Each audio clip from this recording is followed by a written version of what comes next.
한국이 침묵했을 때 나는 비웃었습니다. 하지만 그 침묵이 깨지는 순간 이건 방어가 아니었습니다. 완전한 통제였습니다. 동북아에서 전례 없는 일이 벌어졌습니다. 일본이 독도 성명을 발표했지만 한국은 이틀 동안 침묵했습니다. 왜 한국은 아무 말도 하지 않았을까요? 그리고 72시간째 한국이 공개한 것은 무엇이었길래 미국 최고의 분석가조차 말문이 막혔을까요? 일본 총리는 왜 단 일주일 만에 불신임 위기에 몰렸을까요? 유럽 국가들은 왜 갑자기 한국과의 방산 협력을 서두르기 시작했을까요? 미국 국무부는 왜 70년 만에 동북아 전략의 중심축을 바꿨을까요? 그리고 전 세계 싱크탱크들은 왜 한국을 동북아 1위로 평가했을까요? 모든 질문의 답은 하나로 모입니다. 한국이 보여준 단 하나의 시스템. 그것이 동북아 전체 판도를 뒤집었습니다. 총 한 발 쏘지 않고 외침 한 번 없이 오직 기술과 침묵만으로 이뤄낸 반전. 지금부터 그 일주일의 충격적인 기록을 공개합니다.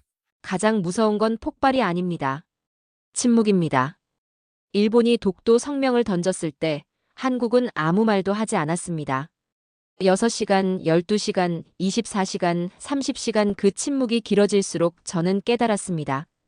뭔가 시작되고 있다는 걸 말입니다. 저는 마이클 스틸입니다. 20년 동안 저는 일본을 동북아의 기준점이라고 믿었습니다. 한국은 성장했지만 아직 감정적이라고 판단했죠. 그런데 단 72시간 만에 그 모든 판단이 무너졌습니다. 한국은 제가 알던 나라가 아니었습니다. 2024년 3월 12일 오전 제 책상 위로 일본 외무성 긴급 성명이 떨어졌습니다. 독도는 일본 고유 영토이며 필요시 법적 조치를 검토한다. 저는 커피를 한 모금 마시며 가볍게 웃었습니다. 또 시작이군요. 일본의 정치쇼 말입니다. 전날 한일 정상회담이 끝난 직후였죠. 타이밍이 이상하긴 했습니다. 하지만 저는 대수롭지 않게 넘겼습니다. 동료 분석관 존슨이 물었습니다. 스틸, 한국은 언제쯤 터질 것 같아? 48시간 아니겠죠. 감정적으로 반응할 겁니다. 저는 확신했습니다. 한국은 늘 그랬으니까요. 일본이 건드리면 즉각 반응하는 패턴이었습니다. 그게 제가 20년 동안 본 한국이었죠. 그런데 6시간이 지나도 아무 소식이 없었습니다. 이상했습니다. 보통이라면 외교부 성명이 나올 시간이었죠. 하지만 한국 정부는 침묵했습니다. 12시간이 지났습니다. 여전히 조용했습니다. 그 다음 날 아침 또 다른 보고서가 들어왔습니다. 일본이 블랙이글스 고개비행팀의 오키나와 급류를 거부했다는 내용이었습니다. 이유는 독도 상공 훈련 경로였죠. 말도 안 되는 트집이었습니다. 일본답군요. 저는 짜증 섞인 한숨을 쉬었습니다. 트집 잡기 좋아하는 일본의 전형적인 수법이었으니까요. 하지만 뭔가 깨름칙했습니다. 총리 성명 직후 이런 실무 조치까지 나온다는 건 단순한 정치쇼가 아닐 수도 있다는 생각이 스쳤습니다. 그래도 저는 한국의 반응을 기다렸습니다. 24시간이 지났습니다. 한국은 여전히 아무 말이 없었습니다. 30시간째 저는 모니터를 뚫어져라 바라보고 있었습니다. 이건 정상이 아니었습니다. 한국이 이렇게 오래 침묵한 적은 없었죠. 제 경험으로는 설명할 수 없는 패턴이었습니다. 뭔가 잘못됐어. 제 입에서 중얼거림이 새어나왔습니다. 오랜 경험에서 나오는 직감이었습니다. 한국이 조용할 때 그게 가장 무서운 신호라는 걸 저는 알고 있었습니다. 그날 저녁 CNN 뉴스를 켰습니다. 앵커가 말했습니다. 일본의 독도 성명 발표 이후 36시간이 지났지만 한국 정부는 아직 어떤 공식 입장도 내지 않고 있습니다. 전례 없는 일입니다. 전례 없다. 그 단어가 제 뒤통수를 쳤습니다. 저는 등받이에 몸을 기댄 채 천장을 바라봤습니다. 심장이 빨리 뛰기 시작했죠. 이건 대응을 못 찾은 게 아니야. 저는 혼잣말을 했습니다. 한국은 지금 뭔가를 계산하고 있어. 아주 정교하게. 20년 경력이 말해주고 있었습니다. 이 침묵은 혼란이 아니라 전략이라고 말입니다. 한국은 감정적으로 터지지 않았습니다. 대신 조용히, 아주 조용히 준비하고 있었습니다. 저는 모니터를 끄지 못했습니다. 계속 한국 외교부 홈페이지를 새로 고침했습니다. 아무것도 뜨지 않았죠. 그 빈 화면이 오히려 더 섬뜩했습니다. 다음 날 새벽, 저는 사무실에서 밤을 샜습니다. 48시간이 지났습니다. 한국은 여전히 침묵이었습니다. 그때 저는 확신했습니다. 뭔가 시작되고 있다고. 제가 예측할 수 없는 무언가가 움직이기 시작했다고 말입니다. 그리고 그 예감은 틀리지 않았습니다. 48시간째 아침, 제 상사 쿠퍼 소장이 전화를 걸어왔는데 평소의 느긋한 목소리가 아니라 긴박함이 묻어나는 톤이었습니다. 스틸, 지금 당장 브리핑룸으로 오게라는 짧은 지시만 남긴 채 전화가 끊겼죠. 저는 식어버린 커피를 한 모금 들이키고 복도를 빠르게 걸으면서 무언가 심상치 않은 일이 벌어지고 있다는 걸 직감했습니다. 브리핑룸 문을 열자마자 제 예감이 틀리지 않았다는 걸 알 수 있었습니다. 일본 담당 수석 분석관, 해군 정보국 대령, 자위대 전문가까지 모두 모여 있었는데 이런 구성은 보통 심각한 안보 사안이 터졌을 때만 소집되는 조합이었습니다. 회의실 공기 자체가 무겁고 서늘했죠. 쿠퍼 소장이 제 눈을 마주치며 간단하게 말했습니다. 한국이 움직였습니다. 저는 준비된 자리에 앉으면서 심장이 빨리 뛰기 시작하는 걸 느꼈습니다. 드디어 한국이 반응한 겁니까? 그런데 왜 이 방 안의 분위기는 이렇게 무거운 겁니까? 스크린에 첫 번째 문서가 떴는데 대한민국 국방부, 일본 자위대 음악축제 파견 무기한 보류라는 제목이었습니다. 저는 미간을 찌푸릴 수밖에 없었죠. 음악축제라니 고작 그런 상징적인 행사 취소 때문에 우리를 다 불러 모은 겁니까? 동료 분석관 존슨도 비슷한 생각이었는지 비웃듯이 말했습니다. 이게 뭡니까, 소장님? 음악축제 파견 보류가 긴급 브리핑 사안입니까?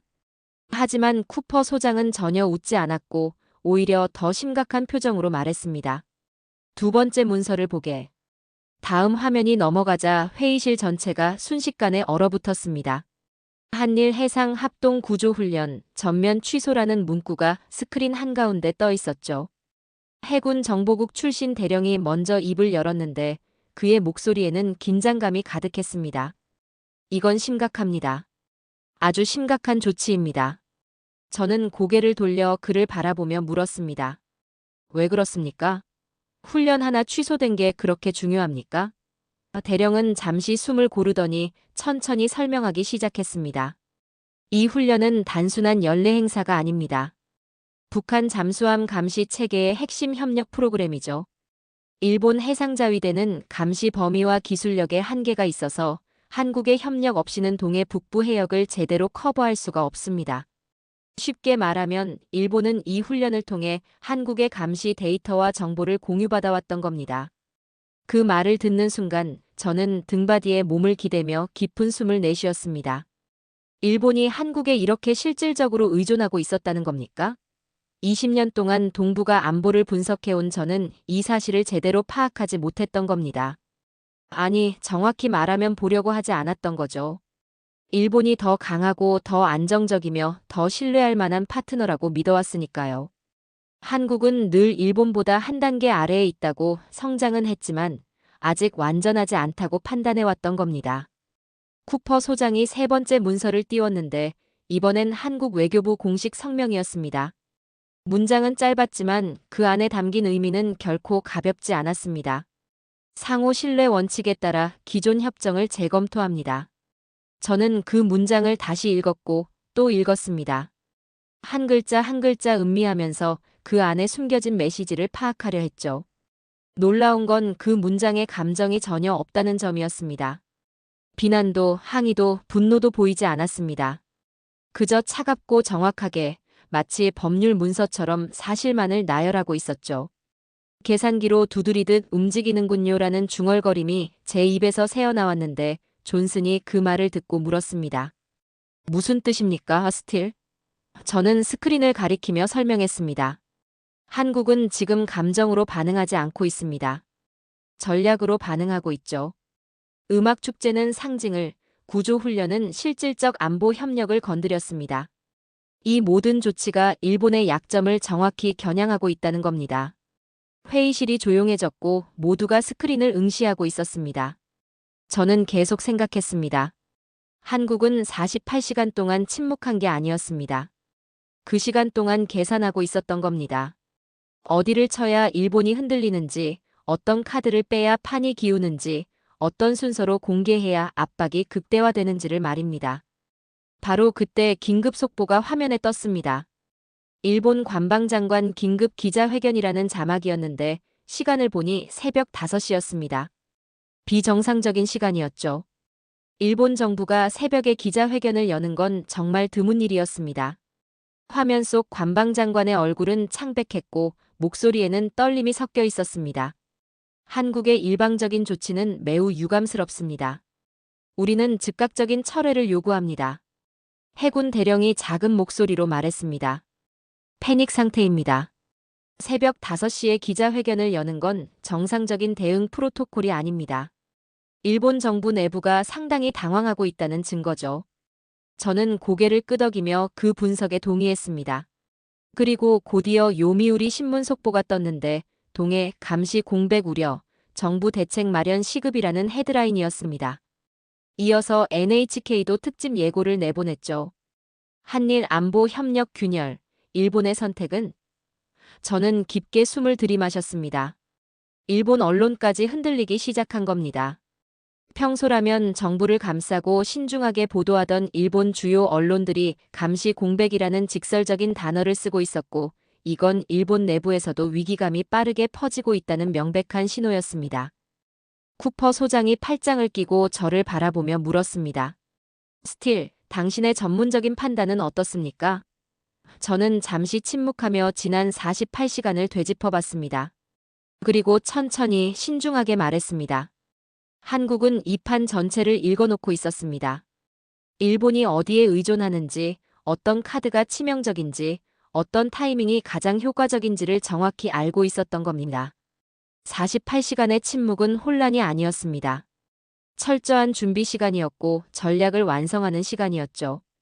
그리고 일본은 지금 무너지기 시작했습니다. 조용하지만 분명하게 내부로부터 균열이 시작되고 있습니다. 회의실을 나오며 저는 복도에 잠시 서서 창밖을 바라봤습니다. 한국이 이렇게 침착할 수가 있습니까? 이렇게 정교하고 체계적으로 움직일 수가 있습니까? 저는 처음으로 한국을 완전히 다시 봐야 한다고 느꼈습니다. 그리고 그 느낌은 단순한 놀라움이 아니라 두려움에 가까운 무언가였습니다. 한국 국방부 브리핑이 시작되기 30분 전, 저는 회의실에 혼자 앉아 있었습니다. 모니터 앞에서 손을 깍지 낀 채 화면만 응시하고 있었죠. 지난 이틀 동안의 상황이 머릿속을 계속 맴돌았는데 한국의 침묵, 그리고 그 침묵 끝에 나온 정교한 조치들이 저를 불안하게 만들고 있었습니다. 이건 제가 지난 20년 동안 본 그 어떤 패턴과도 달랐으니까요. 오후 2시 정각 CNN이 긴급 속보를 띄웠고 저는 그 순간을 평생 잊지 못할 겁니다. 대한민국 국방부 독도 실시간 감시 영상 최초 공개라는 자막이 화면을 가득 채웠죠. 저는 앞으로 몸을 숙이며 숨을 멈췄습니다. 곧이어 동료들이 하나둘 회의실로 들어오기 시작했고 모두가 말없이 스크린을 응시했습니다. 화면이 전환되자 독도 주변 해역이 펼쳐졌는데 그 해상도와 선명도는 제 예상을 완전히 뛰어넘는 수준이었습니다. 실시간이라는 게 믿기지 않을 정도로 정밀했고 파도의 움직임까지 또렷하게 보였죠. 한국 국방부 대변인이 침착한 목소리로 설명하기 시작했습니다. 이 시스템은 독도 주변 50km 반경을 24시간 실시간으로 감시합니다. 해상, 수중, 공중을 동시에 추적하며 자동 위협 분석 기능이 탑재되어 있습니다. 제 옆에 앉아있던 해군 대령이 작게 신음했습니다. 이게 실시간이라고요? 이 해상도로. 저 역시 같은 생각이었습니다. 미국 태평양 함대도 이 정도 수준의 실시간 통합 감시망을 구축하지 못했는데 한국이 이걸 독도에 이미 설치해 놓았다는 겁니까? 대변인이 계속 말했습니다. 수중 감시 시스템은 잠수함 활동을 실시간으로 탐지하며 모든 데이터는 통합 지휘 체계와 연동됩니다. 수중까지라는 말에 회의실 전체가 술렁였습니다. 잠수함 탐지를 실시간으로 동시 커버한다는 건 기술적으로 엄청난 난이도였으니까요. 그때 화면에 빨간 마커 2개가 떴습니다. 일본 해상자위대 함정 2척의 위치였는데 위도와 경도 좌표까지 정확히 표시되어 있었습니다. 회의실이 완전히 얼어붙었죠. 한국은 지금 일본 함정의 실시간 위치를 전 세계에 공개하고 있었던 겁니다. 이건 단순한 감시 능력 과시가 아니라 우리는 당신들의 모든 움직임을 보고 있다는 명백한 경고였습니다. 대변인이 마지막 문장을 던졌을 때 저는 제 심장이 멈추는 것 같았습니다. 이 시스템은 필요시 SLBM 체계와 연동됩니다. SLBM 잠수함 발사 탄도미사일이라는 말에 회의실은 완전한 침묵에 빠졌습니다. 이건 방어 시스템이 아니었습니다.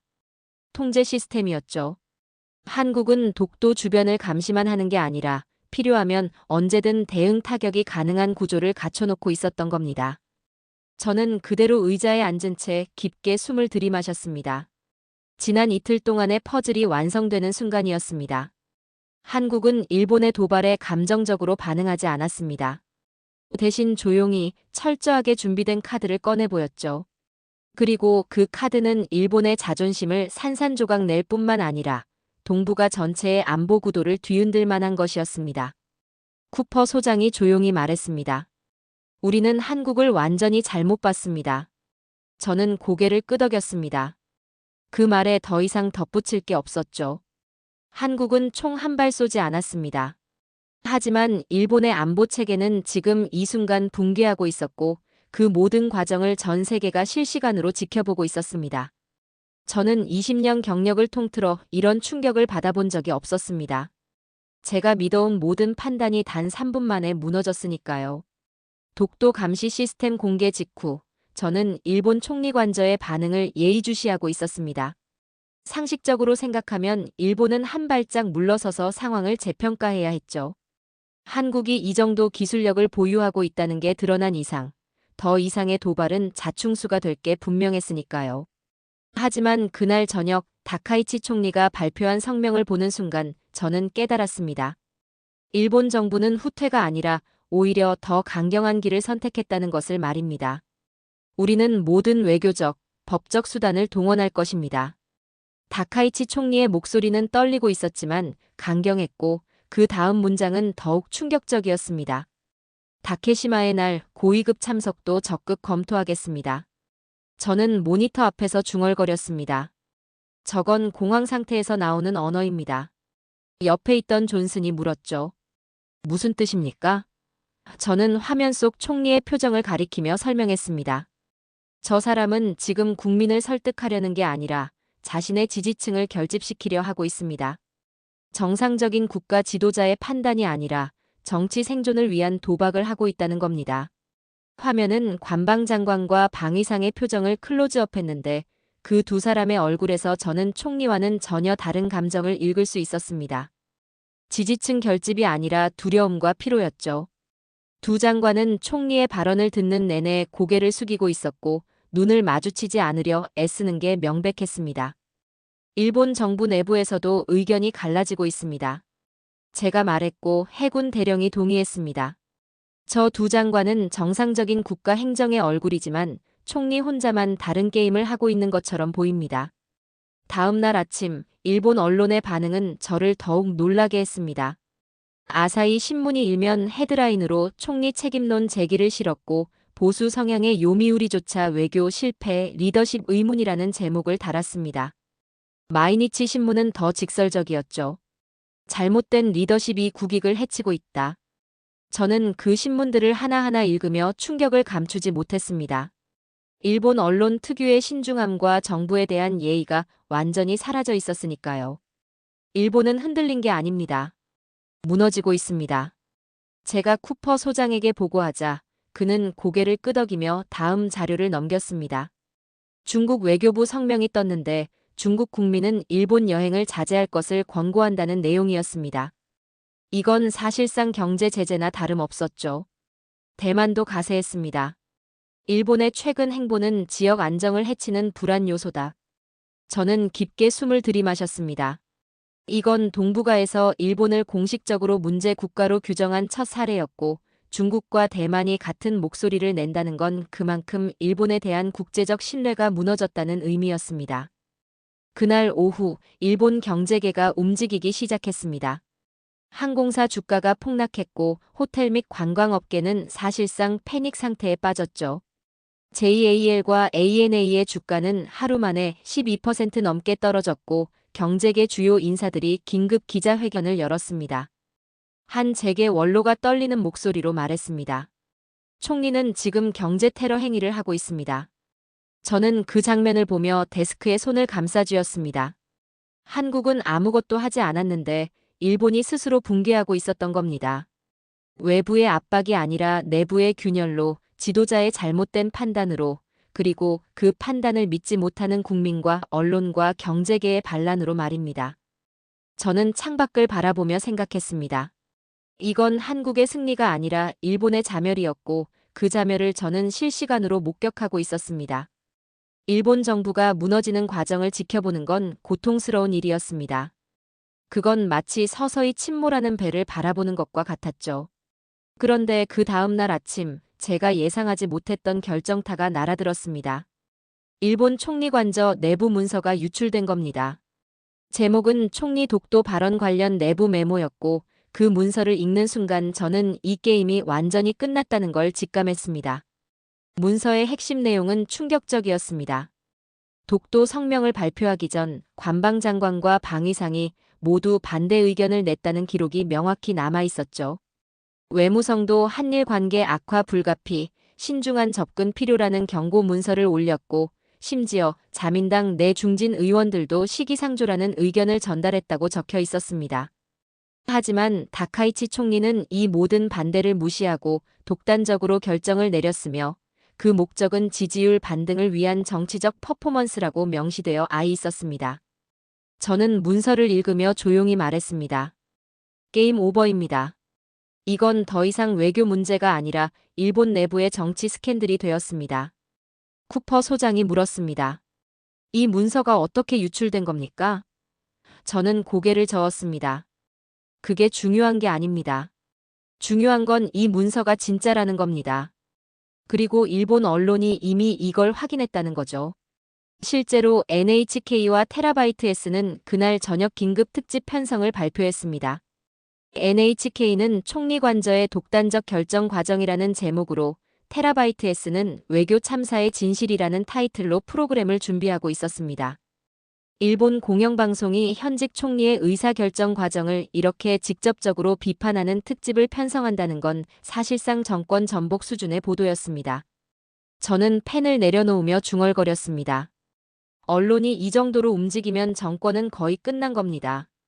존슨이 고개를 끄덕이며 다음 자료를 넘겼는데 일본 여론조사 결과였습니다. 다카이치 총리의 지지율이 23%에서 17%로 떨어졌고 독도 정책이 잘못되었다는 응답이 71%에 달했습니다. 저는 그 숫자를 보며 깊은 숨을 내쉬었습니다. 일본 국민이 독도 문제에서 이렇게 정부를 등진 적은 제 기억으로는 한 번도 없었으니까요. 보통 일본 국민들은 영토 문제에서만큼은 정부를 지지하는 경향이 강했는데 이번엔 그 공식이 완전히 깨진 겁니다. 더 놀라운 건 경제계와 지방정부의 반응이었습니다. 도요타 회장이 공개석상에서 발언했는데 정치적 이념 때문에 경제가 희생되어선 안 됩니다. 우리는 실용적 접근이 필요합니다라는 내용이었죠. 이건 사실상 총리를 정면으로 비판하는 발언이었고 일본 재계 최고 위급 인사가 이렇게 공개적으로 정부를 비판한다는 건 매우 이례적인 일이었습니다. 오키나와 지사는 더 충격적인 발언을 했습니다. 중앙정부의 결정과 별개로 우리는 독자적으로 중국 및 아시아 국가들과의 관계를 유지하겠습니다. 저는 그 기사를 읽으며 전율을 느꼈습니다. 이건 일본의 탈중앙화였고 국가 통제력 자체가 흔들린다는 신호였습니다. 쿠퍼 소장이 마지막 문서를 띄웠는데 미국 정보기관 내부 평가서였습니다. CIA 동부가 담당국의 평가는 간결했지만 명확했습니다. 한국은 예측 가능하며 합리적인 파트너로 재평가 필요. 국방부 분석 보고서는 더 직설적이었습니다. 일본은 현재 불안정 변수로 작용하고 있으며 동맹 전략 재검토가 시급함. 저는 그 문장들을 읽으며 조용히 고개를 숙였습니다. 미국 정부가 공식적으로 일본을 불안정 변수라고 규정한 겁니다. 70년 동맹의 역사에서 이런 평가가 나온 건 처음이었죠. 회의실을 나와 복도를 걷는데 다리에 힘이 빠지는 것 같았습니다. 저는 창가에 서서 워싱턴의 하늘을 바라봤습니다. 우리는 일본을 잘못 봤습니다. 안정적이라고 예측 가능하다고 가장 신뢰할 동맹이라고 믿었지만 그건 착각이었습니다. 일본은 위기 앞에서 감정적으로 반응했고 내부 합의 없이 독단적으로 결정했으며 경제와 외교를 모두 위험에 빠뜨렸습니다. 반면 한국은 어땠습니까? 침묵했고 계산했고 체계적으로 대응했습니다.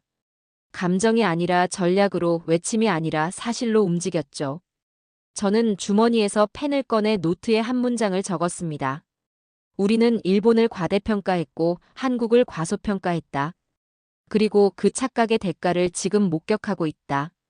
그 문장을 쓰는 동안 제 손이 떨리고 있었습니다. 20년 경력 중 이런 몰락을 본 적이 없었고 이런 반전을 예측하지 못한 적도 없었으니까요. 저는 노트를 덮고 천천히 사무실로 돌아갔습니다. 다음 회의 준비를 해야 했습니다. 미국 국무부 전략회의가 48시간 후에 예정되어 있었고 그 자리에서 저는 제 인생에서 가장 중요한 발언을 하게 될 것이었습니다.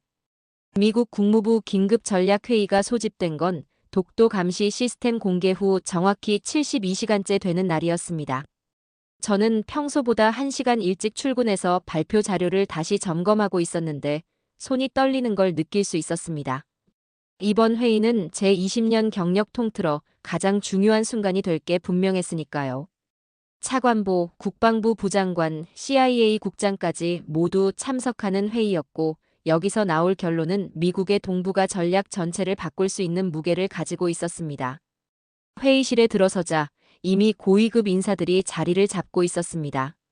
공기가 팽팽했고 평소 농담을 주고받던 사람들도 이날만큼은 입을 다물고 있었죠.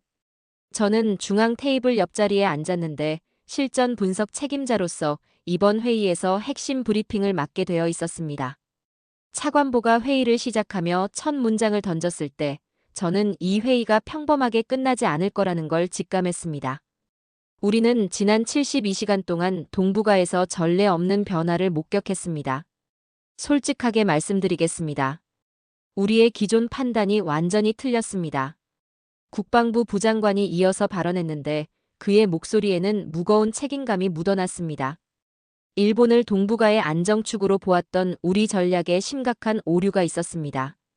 이번 사태를 통해 일본은 더 이상 예측 가능한 파트너가 아니라는 게 명백해졌습니다. 회의실이 조용해졌습니다. 미국 국방부 고위 관료가 공식 회의에서 동맹국을 이렇게 직접적으로 비판한다는 건 매우 이례적인 일이었으니까요. CIA 국장이 고개를 끄덕이며 자료를 넘겼습니다. 정보 분석 결과 일본 총리의 의사결정 과정은 국익보다 정치적 생존을 우선했으며 내부 합의 없이 독단적으로 진행되었습니다. 이는 신뢰할 수 있는 동맹의 행동 패턴이 아닙니다. 차관보가 다음 주제로 넘어갔고 화면에 한국의 독도 감시 시스템 분석 자료가 떴습니다. 저는 이 부분을 브리핑하기 위해 일어섰습니다. 한국의 독도 감시망은 우리가 예상했던 수준을 훨씬 뛰어넘습니다. 50km 반경 실시간 통합 감시, 수중 잠수함 탐지, 자동 위협 분석, SLBM 연동 가능 체계까지 갖춰져 있습니다. 저는 잠시 숨을 고르며 다음 문장을 신중하게 말했습니다. 솔직히 말씀드리면 이 수준의 통합 감시 체계는 미국 태평양 함대도 일부 구역에서만 운용하고 있습니다. 한국이 이미 이 기술을 실전 배치했다는 건 우리에게도 전략적으로 재평가가 필요한 사안입니다. 국방부 부장관이 물었습니다. 그럼 한국의 기술 수준을 어떻게 평가합니까? 저는 준비해온 문장을 또박또박 말했습니다. 한국은 더 이상 기술 협력의 수혜국이 아닙니다. 이제 한국은 우리와 대등한 기술 파트너이며 일부 분야에서는 우리보다 앞서 있을 가능성도 배제할 수 없습니다. 회의실이 다시 조용해졌고 몇몇 참석자들이 메모를 시작했습니다. 제 발언이 기록으로 남는다는 걸 저도 알고 있었죠. 차관보가 핵심 질문을 던졌습니다. 그렇다면 우리의 동북아 전략을 어떻게 수정해야 한다고 보십니까? 회의실 모든 시선이 저를 향했습니다. 저는 깊게 숨을 들이마셨습니다. 이 순간을 위해 지난 사흘 밤을 거의 세웠고 수십 번 문장을 고쳐 썼습니다. 그리고 천천히 하지만 명확하게 말했습니다. 동북아의 기준점은 일본이 아닙니다. 이제 한국입니다. 그 문장이 회의실에 울려 퍼지는 순간 저는 제 심장이 빠르게 뛰는 걸 느꼈습니다. 하지만 저는 계속 말을 이어갔습니다. 한국은 감정이 아니라 전략으로 움직였습니다. 기술적으로 압도했고 외교적으로 신중했으며 국제사회의 지지를 얻었습니다. 반면 일본은 내부 합의 없이 독단적으로 결정했고 경제와 외교 모두에서 신뢰를 잃었습니다. 우리가 동맹 전략을 재편할 때 중심에 두어야 할 나라는 명백합니다. CIA 국장이 고개를 끄덕였고 국방부 부장관도 동의하는 표정이었습니다. 차관보가 펜으로 뭔가를 적더니 저를 바라보며 물었습니다. 스틸 박사, 그럼 구체적으로 어떤 방향으로 가야 한다고 봅니까? 저는 준비한 마지막 문장을 꺼냈습니다. 한국을 중심으로 동북아 안보 체계를 재구축해야 합니다. 기술 협력, 정보 공유, 합동훈련 모두 한국과의 협력을 최우선으로 두어야 하며 일본은 그 구조 안에서 협력 파트너로 제정이 되어야 합니다. 기준점이 바뀌었습니다. 이제 한국이 중심입니다. 회의실이 잠시 침묵에 빠졌습니다. 그 침묵이 얼마나 긴지 정확히 모르겠지만 제게는 영원처럼 느껴졌죠. 그리고 차관보가 천천히 고개를 끄덕이며 말했습니다. 기록해 두십시오. 한국 중심 전략 재편을 공식 검토 사항으로 상정합니다. 회의록 담당자가 노트북을 두드리기 시작했고 저는 그 타자 소리를 들으며 깨달았습니다. 제가 방금 역사를 썼다는 것을, 그리고 이 한 문장이 미국의 동북아 전략 전체를 바꾸게 될 거라는 것을 말입니다. 회의가 끝나고 복도로 나왔을 때 저는 벽에 기대서서 눈을 감았습니다. 손이 여전히 떨리고 있었고 심장은 빠르게 뛰고 있었습니다. 하지만 제 안에는 확신이 있었습니다. 제가 한 말은 틀리지 않았다는 확신 말입니다. 미국 국무부 회의 이틀 후 워싱턴의 브루킹스 연구소가 긴급 보고서를 발표했습니다. 제목은 동북아 3국 안보외교 역량평가였는데 저는 그 보고서를 받아들고 첫 페이지를 펼치는 순간 전율을 느꼈습니다. 종합평가 결과가 명확하게 적혀 있었죠. 1위 대한민국, 2위 중국, 3위 일본. 평가 기준은 정치 안정성, 외교 신뢰성, 기술적 역량, 전략적 예측 가능성이었고 한국은 4가지 항목 모두에서 최고점을 받았습니다. 저는 그 문장을 읽으며 속으로 중얼거렸습니다. 70년 만입니다. 일본이 아닌 한국이 미국 전략의 첫 우선순위에 올라선 건 말입니다. 브루킹스 보고서는 단순한 연구자료가 아니었습니다.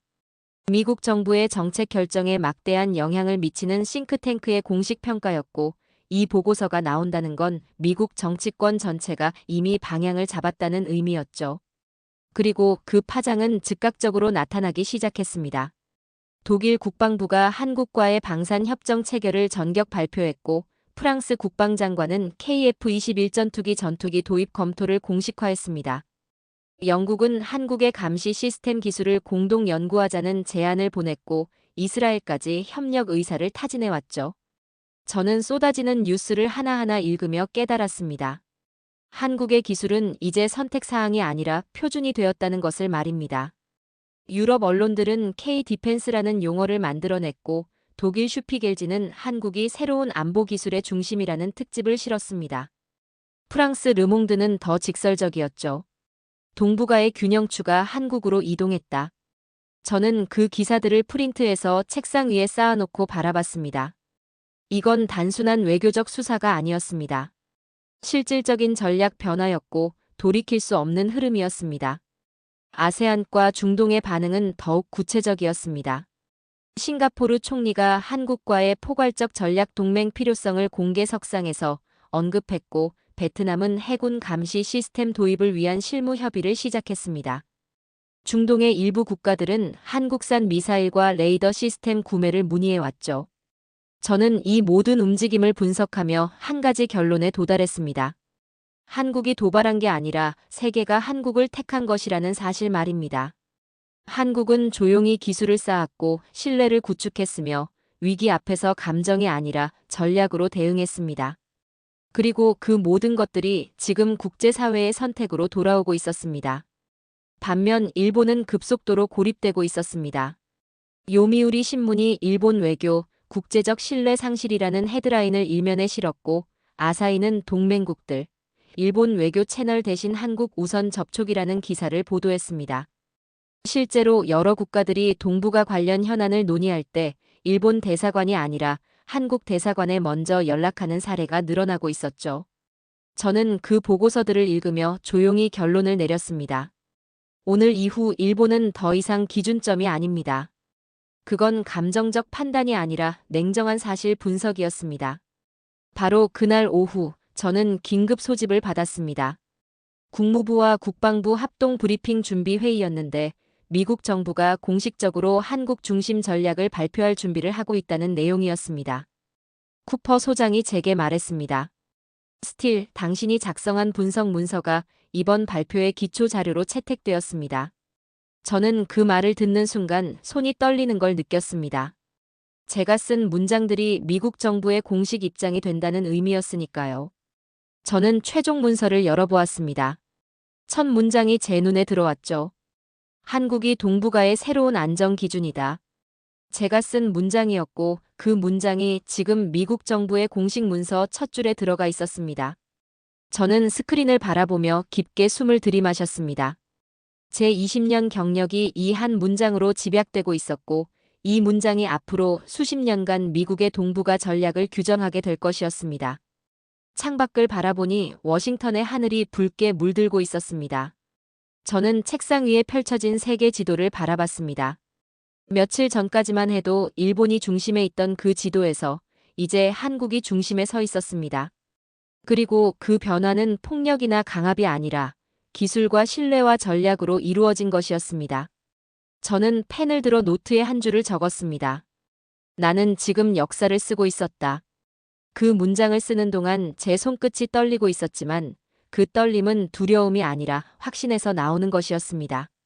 미국 국무부와 국방부가 합동 브리핑을 연 건 독도 시스템 공개 후 정확히 일주일째 되는 날이었습니다. 저는 브리핑룸 뒤편에 서서 그 역사적 순간을 지켜보고 있었습니다. 국무부 대변인이 단상에 올라 준비된 성명을 읽기 시작했는데 첫 문장이 나오는 순간 제 심장이 빠르게 뛰기 시작했습니다. 미합 중국 정부는 대한민국을 동북아의 안정과 평화를 위한 핵심 파트너로 인정합니다. 그 다음 문장은 더 명확했죠. 한국은 기술적 역량, 외교적 신뢰성, 전략적 예측 가능성 모두에서 이 지역의 새로운 기준점입니다. 성명서에는 일본에 대한 직접적 비판은 없었지만 일부 전통적 파트너의 불안정성이라는 표현이 들어가 있었고 이는 사실상 일본을 겨냥한 것이 명백했습니다. 저는 뒤에서 그 장면을 바라보며 조용히 숨을 들이마셨습니다. 이것이 70년 만의 전환점이라는 걸 모두가 알고 있었고 방 안의 모든 기자들이 숨죽인 채 받아 적고 있었습니다. 브리핑이 끝난 직후 CNN은 한국 외교부 대변인의 반응을 중계했습니다. 저는 그 장면을 모니터로 지켜봤는데 한국 대변인의 표정과 말투에서 제가 예상했던 그대로의 모습을 발견했습니다. 대한민국은 책임 있는 안보 파트너로서 주어진 역할을 성실히 수행할 것입니다. 감정적 고양도 승리의 선언도 없었습니다. 그저 차분하고 원칙적인 입장 표명이었죠. 저는 그 장면을 보며 깊이 깨달았습니다. 한국은 승리를 자랑하지 않는다는 것을, 한국은 이미 기준점이 된 국가답게 행동하고 있다는 것을 말입니다. 일본의 상황은 더욱 악화되고 있었습니다.